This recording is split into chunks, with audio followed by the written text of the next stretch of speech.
Have you ever met someone who retired at age 42? Look, I did, and his name was Larry, and the story that he shared with me completely changed the trajectory of my life and my financial well-being. And what he taught me, his approach, you're gonna learn in this video. And trust me, it's not what you expect, and there's tons of great insights. But here's a twist.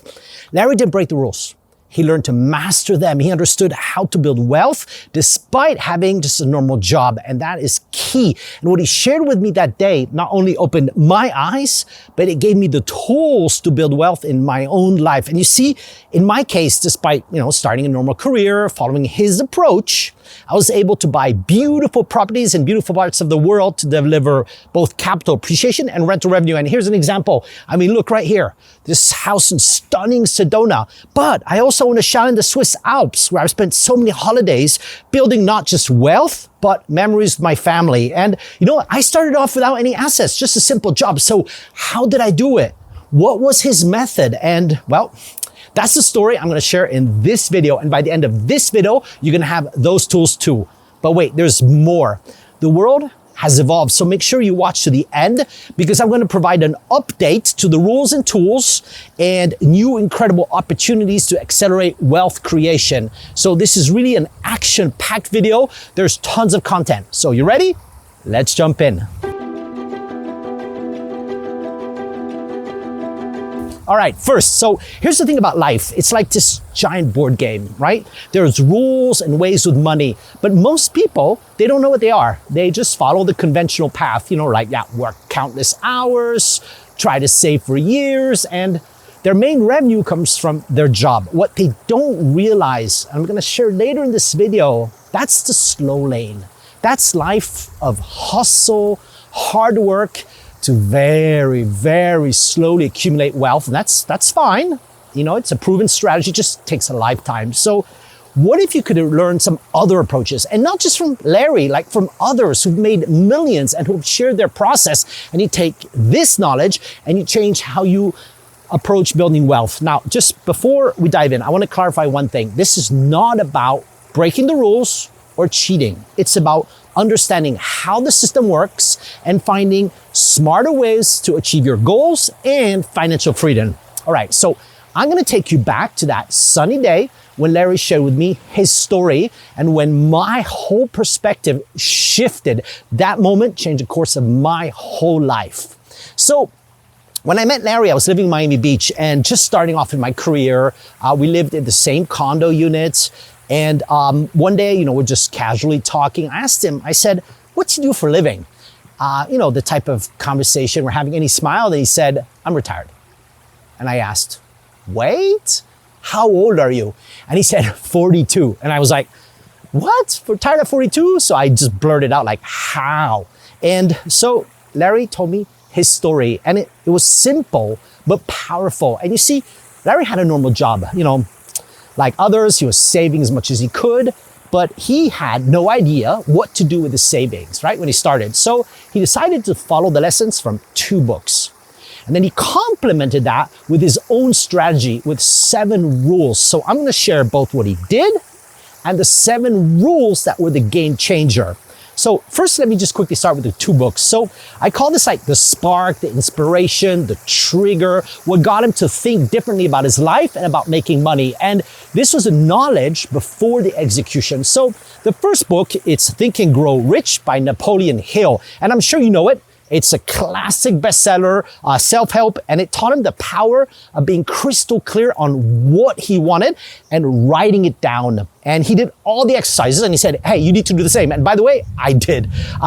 He said, how can you get what you want if you don't know precisely what you want? And if you don't desire it with like every cell in your body, so you create like this unstoppable force that drives you forward and like brings opportunities your way. And you might say, yeah, I've heard all this all before, write down your goals, blah, blah, blah. Look, it's not just about writing goals. It's following a defined process and then creating this burning desire and going for it like as your top priority. And Look, I actually used this approach to acquire my first house, a stone house in Provence in this beautiful Luberon Valley. And that was my foray into buying properties to rent. This is way before Airbnb even existed, those platforms like VRBO at the time. And I wanted to build not only assets, but I wanted to build passive income. And that came from the second book that Larry recommended and completely changed his approach. It was Rich Dad, Poor Dad by Robert Kiyosaki. And he said that book taught him you need other sources of income. In fact, multiple ones. And you'll hear this from so many successful people like Tony Robbins and so many others. This became a key concept for me. This idea of having multiple streams of income. You should not rely only on your job. And Robert Kiyosaki, like he amassed a fortune and in part in real estate. So we discussed the lesson from their books, but I was so eager to hear concretely like how he did it. So he shared with me his approach. So I'm going to summarize it, and I'm going to skip many details just to kind of get to the core of what he did, the mechanics of what he did. And later we're going to talk about the slow lane and the fast lane, like I said, and I'm going to explain how this can be modernized to today's reality, as this was a few years ago. And even though the principles remain completely true, they require a bit of tweaks. But okay, first we have to understand what he did. All right. So Larry, started off buying real estate. And I know you're going to say, oh yeah, I've heard this all before, invest in real estate, make money. Like, look, if it was that simple, everybody would do it. But he said, you have to understand 7 key lessons, 7 rules, and apply that and the knowledge from those 2 books. That was a secret sauce that allowed him to retire at age 42. So I'm going to share what he did, and then each of the actual rules behind it. You need to have both the example and these rules to understand the full formula. And I'm going to share how I applied that in my life and how it drove incredible returns. So let's dive in. All right. So we're standing in the hallway. I remember it was a beautiful day. We're walking towards the pool, and he tells me his story. So he purchased his first small condo unit in the building where we lived on Ocean Drive in Miami Beach. And this was before the big boom of Miami, there was still quite a few older people living there. And he bought the unit for about $60,000. So he lived in this unit for a year and kept saving as much as he could from his job, right? Setting aside, he had a normal 9-to-5 job, was working. But he was super mindful, set aside, and then one day, another unit was being sold at a pretty good price in the same building.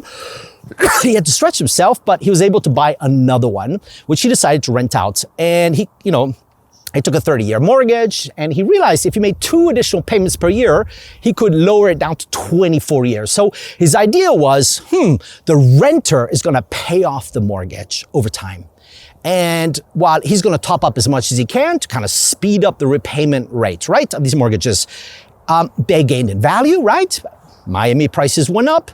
He took out an equity loan to get another unit. And then he decided to sell one of the units. Price has gone up. A few years had passed by. He sold it for $120,000, which allowed him to pay off the debt of the 2 other units. So now he has these units paid off. He could use his guarantee to get a loan and buy another one. Okay, you get the idea. In just 12 years, he'd acquired 10 units.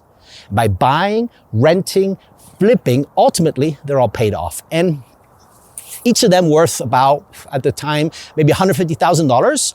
So he, on top of that, accumulated about $1.5 million in assets. And they rented about $2,000 per month. So which would give him like $20,000 gross per month in rental income. And, he lived quite a simple life. So even after costs, taxes, he was doing well. And he'd amassed quite a bit of capital. And by the way, if you look at those units today, they're worth between $400,000 to $600,000. So he'd have nearly $5 million in assets. But at the time, he was living off that rental income. Now, it seems simple, but there's some important rules he stated you have to be aware of. And I'm going to share these now, and then how I applied them myself and the results that it generated for me. Okay, first rule in real estate, it's about location, location, location. He said if a place will have fundamentals to always attract people, for instance, beautiful skies and ocean in Miami Beach, then it's going to appreciate over time. And because there's always going to be demand, of course, unless something truly dramatic happens. And by the way, he was right. If you looked at Miami, the demand in Miami Beach just kept going up over the years. Second, Larry said, you have to understand the comps. But not the comps from that city or looking at similar units there. No, looking at similar ones in other parts of the country. Now, this is key. So if you looked at Miami Beach and compared to, for instance, California beachfront cities, it was selling at a massive discount. And taxes were low, by the way, in Florida versus California. So people tend to look at prices in an area and compare to prices in that area. But over time, what you see is places with similar benefits and settings, they tend to converge in prices. So if you look at top ski resorts like Aspen, Vail, Breckenridge, over time, their prices per square foot, they kind of converge. And oceanfront units in Southern California were selling at such a higher price. So for him, it meant, and for me, by the way, it indicated there was upside potential over the long term in Miami Beach. Significant upside. It'll take time if you want the whole market to shift upward, but there was potential. And look, I've used this key rule to compare locations over the years to invest in real estate. Look, I saw the same between London and Paris. London, super high prices compared to Paris. And over years, the whole value of Paris increased significantly more in Paris and kind of caught up with London. So if you get the idea. I've used this principle to buy properties around the world, like from Costa Rica. I bought some land for $250,000, beautiful location, a little town, Guiones, Nosara, surf community. And it was worth, 6 years after I bought at $250, it was worth over $600,000. One of the properties I bought in Switzerland, I'm going to share some details a bit later, but also had projects in the Mediterranean. For instance, there's a small, beautiful country called Montenegro, and it was selling at a massive discount compared to similar countries like Croatia. So I could do a whole video about how I research locations, do the analytics, decide to invest, but that would be a whole different video. But it all started with this true story. All right, so let's go back to Larry. Third, he said, it's not just the location, but the location within the location. And he explained this. He said, look, it's the setting, the view, the specifics of that neighborhood, of that building, of that unit. You've checked box 1, location. Box 2, comps are good. Now you want details on the specific unit. And it's the details within that desirable location. So in this case, Miami Beach. And we lived in Ocean Drive, it was a well-known destination. The unit was a bit south of the busiest area, so not as noisy, a couple blocks away, right on the water. And he's paid particular attention to the specifics of the unit, the layout, the views, and he wanted units with ocean views, even if just partial views, because he said they're always going to be more desirable and in more limited supply. Now, before we move to the next critical rules, I took the first 3 and I applied them just by the book. I looked at Miami Beach. I said, I'm going to buy real estate. And I focused on units with ocean views. They're more expensive than city views, but the difference price is not that giant and worth it. I wanted beachfront units, so you don't have to take the car. Who wants to take the car, drive, fight for parking on the weekends, take the family to the beach? And again, beachfront properties, there's going to be more limited supply. So over time, there's less available, prices are going to go up, all right? And I saw tons of nice units, but I stuck to Larry's principles. Even if it meant I had to push myself to the max of what I could afford. But rule number 3 was key. Many units I saw were, nice, but I knew and understood it in my gut. It wasn't just the views. It was, what did the unit have? Did it have this wow effect? So you walk in and you go, beep, yeah, exactly. I always said any house or apartment you walk in and the immediate reaction is, wow, you're gonna be able to resell it. And just too many places that are average, that don't stand out. You need features, for instance, like floor to ceiling glass windows. I don't know, a single person doesn't say, wow. And by the way, as a side note, I've applied this to every property I've ever bought, and I've made money on every single one. You want to walk through the door onto that plot of land or whatever the project is, and you want to go, wow, this is beautiful. Like this. But you have to put in the time. You have to do the research. Like I visited so many units and I found this 1-bedroom condo unit on 25th and Collins Avenue, and it was being sold for $172,000. But my colleagues, my friends said I was crazy. I could get a 3 or 4 bedroom house inland for that price. But this unit was just unique. This apartment, it was on the south side, south edge of the building, and the living room, you had floor to ceiling windows overlooking the ocean. And then from the bedroom, floor to ceiling windows, views of the Miami skyline.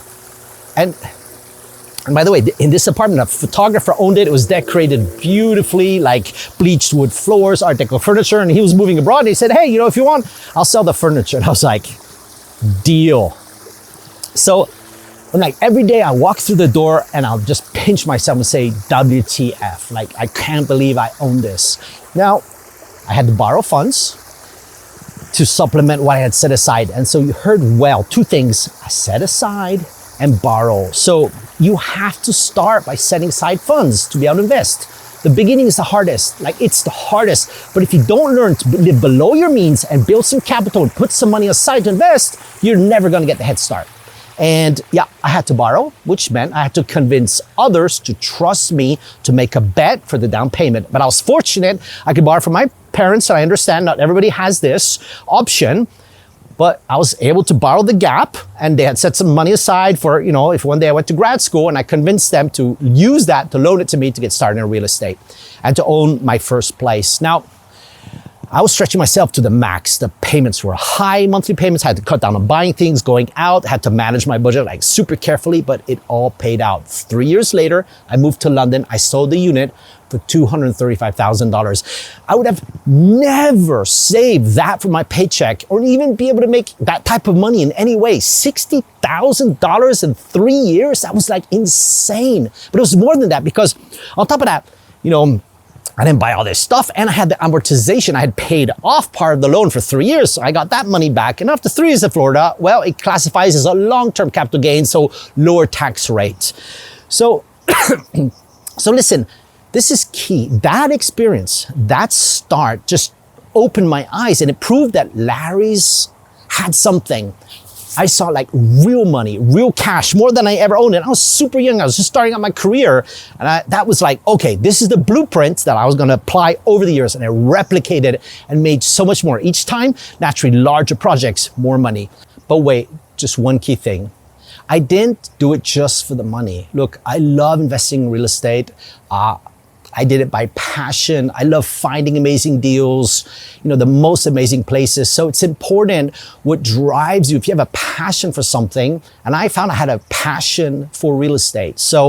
But okay, let's go back to Larry because we just got started. So 4th, Larry said, understand future demand, future development projects, future expansion plans. Is it cheap today, but in a few years with some new developments, new airport, new train station, new tourist development, maybe it can massively push up the prices. And he was right. And I saw this over the years in countless examples. For instance, in France, when the fast train, the TGV from Paris would have a new direct line to a city in the south of France with a station, within 5 years, the real estate in those cities would just jump up. And same with low-cost airlines. They would go to an underserved, city airport somewhere, and more tourists come, more people fall in love with the area, and boom, more people buy, prices go up. Same happened in Costa Rica when they built the Liberia airport in the north, expanded and added international flights. Suddenly the real estate boom, and the list goes on and on. And so I love to research this. I love to see expansion projects that will change the whole market dynamic over a 5 to 10 year period. And I'm constantly on the lookout for new ones, and because they become super accelerators of growth. So let me just share one concrete example how I applied this rule. I always wanted to own a place in the mountains. I love skiing, hiking, mountain biking, but the prices top ski resorts always just felt out of reach, like just insane. So I was looking at real estate data in Swiss ski resorts. I grew up in Switzerland, and 2 key things convinced me to invest. So 2 things I saw. First was a change in the law. It was called Lex Weber at the time. And basically the law said, if there was a town or a city with more than 20% of properties that were secondary residences, you could not build any new units to rent. They would have to be primary residences. So basically what it meant was the law was artificially constraining supply and demand, right?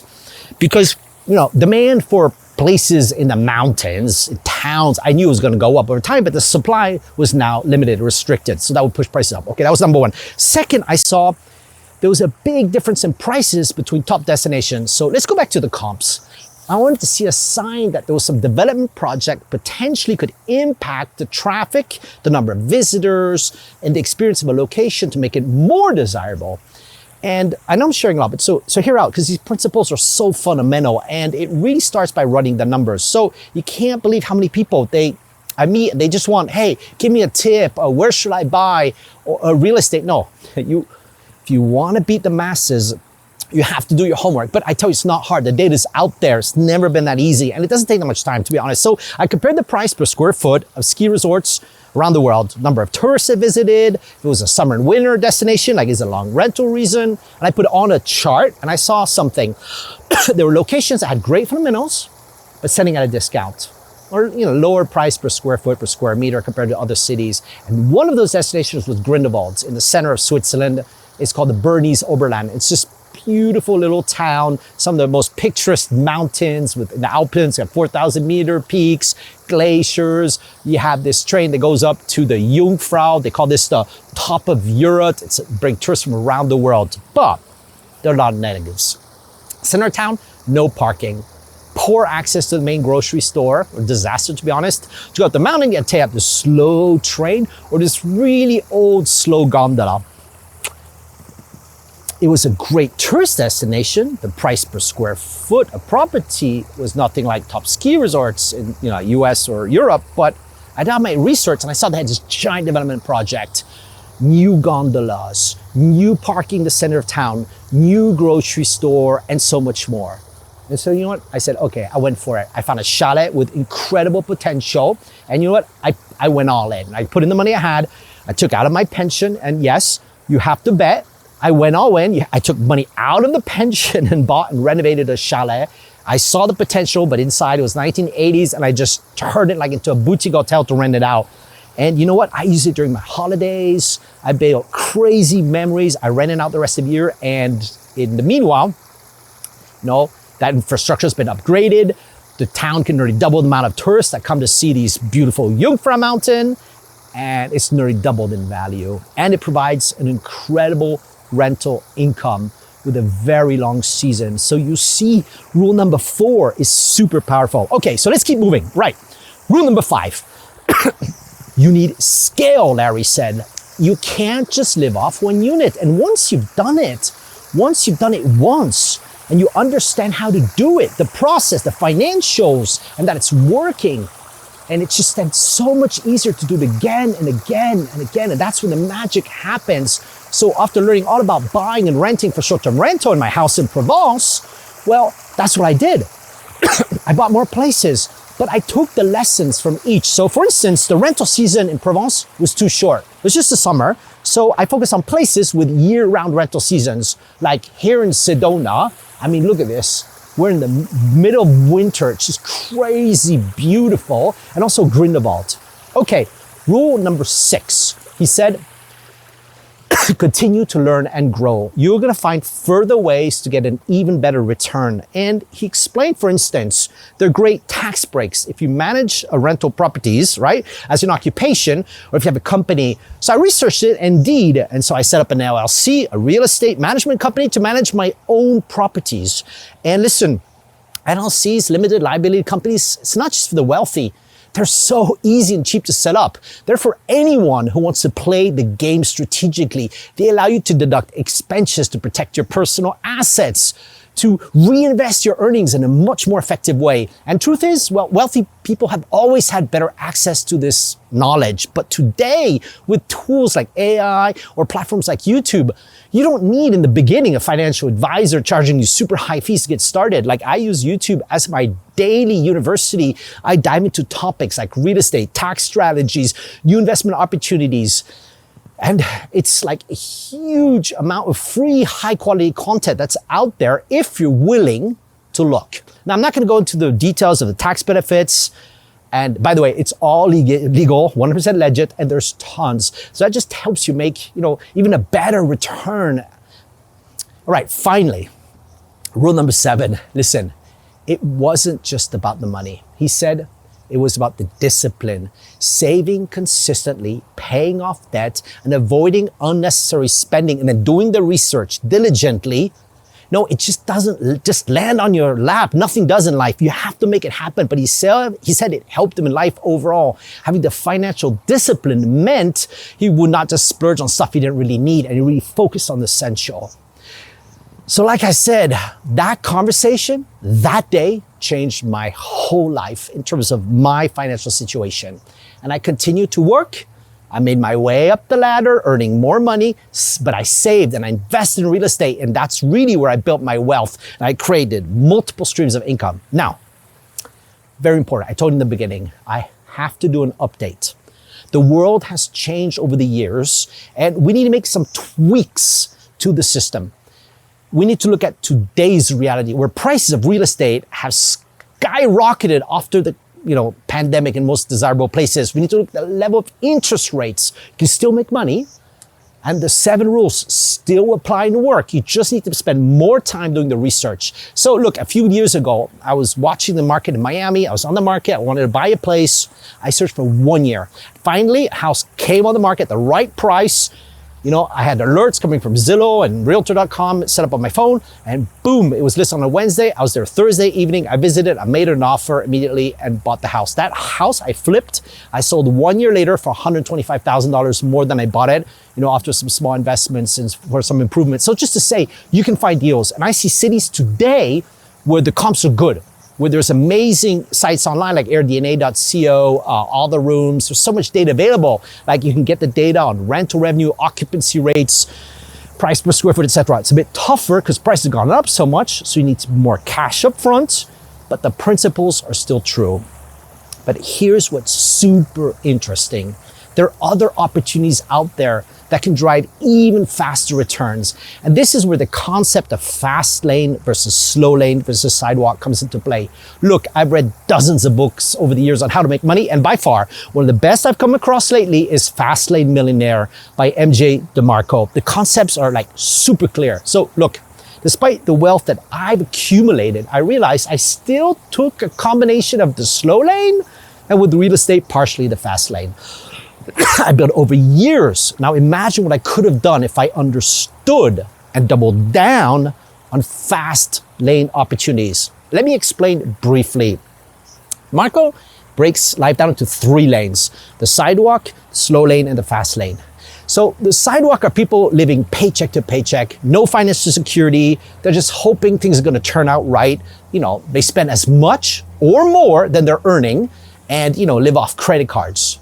This is first of all, super risky way to live. And one thing for sure, it does not lead to wealth. And you'd be surprised by the amount of people who are actually sidewalkers. Then there's the slow lane. Now, this is the traditional path, like work a steady job, save, invest, over time, take 10% of your income, put in some mutual funds. And by age 65, you know what? It'll be worth quite a lot of money as it grows over the years. It's safe, it works, but it's slow.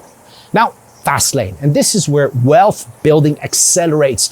This is about creating rapid, scalable income streams. This income is not linked to your own time. It's built on scalability. It's using the power of media, of online to sell either physical or digital products at massive scale and low cost. So you can make money as you're sleeping. And I won't cover in detail, just read the book, but I see young people around me making as much money as I did when I was high up level in a big company, and they're half my age. And how are they doing it? Well, these individuals, they're doubling down on the fast lane. I see them on YouTube sharing their earnings, and that's when I understood the amount of opportunities out there. If you're willing to learn, it's just incredible. And if you're willing to go look at the right places, selling products online, print on demand apparel, making crazy commissions on TikTok Shop. And there's so many more examples if you research it. And what's amazing, many are sharing their methods. They're sharing how they did it in detail. There's this young Australian, he's one of the wealthiest in Australia.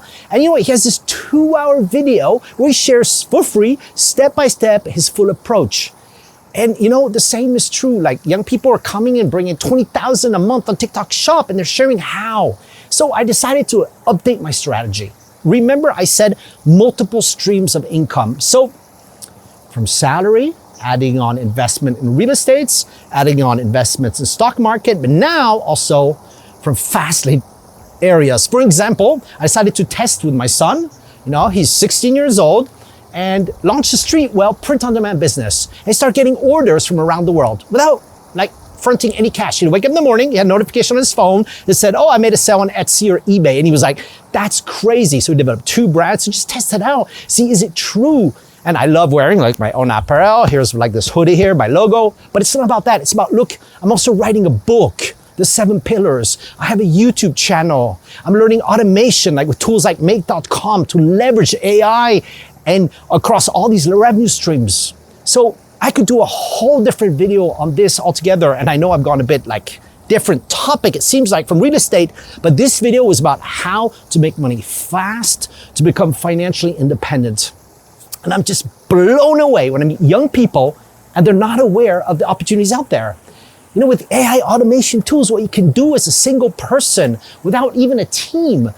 I speak to university students and I'm blown away of the lack of understanding. The colleges are teaching them microeconomics and supply and demand, but nothing about the incredible opportunities that are out there right now. So I know this is a bit of a different video. And if you made it so far, thank you. I know some of you might think and hear a bit of a contradiction because I've said in the past that money is not a recipe for happiness. And yes, it's true. But if you watch my other videos, money is not one of the 7 pillars. Why? Because the 7 pillars framework, I've built that money is a resource, just like time is a resource or knowledge is a resource. It can be leveraged to impact the outcome in the pillars. So for instance, you can live in a beautiful home in a beautiful location. That's an environmental pillar. I love it here. You can go lovely trips with your family. That's your social and occupational pillar. So you see, money unlocks so much in each of the pillars. It's a resource that allows you to strengthen the pillars and build experiences and do so much. And I built a simple formula about this, but I'll cover that in a future video. So if this video is useful, just put a comment. Let me know what part you liked. If you have any questions, also, if there's areas you want to hear more about, you want me to, delve deeper in, there's so much to share. So I can't wait to see you in the next video. Thank you for watching.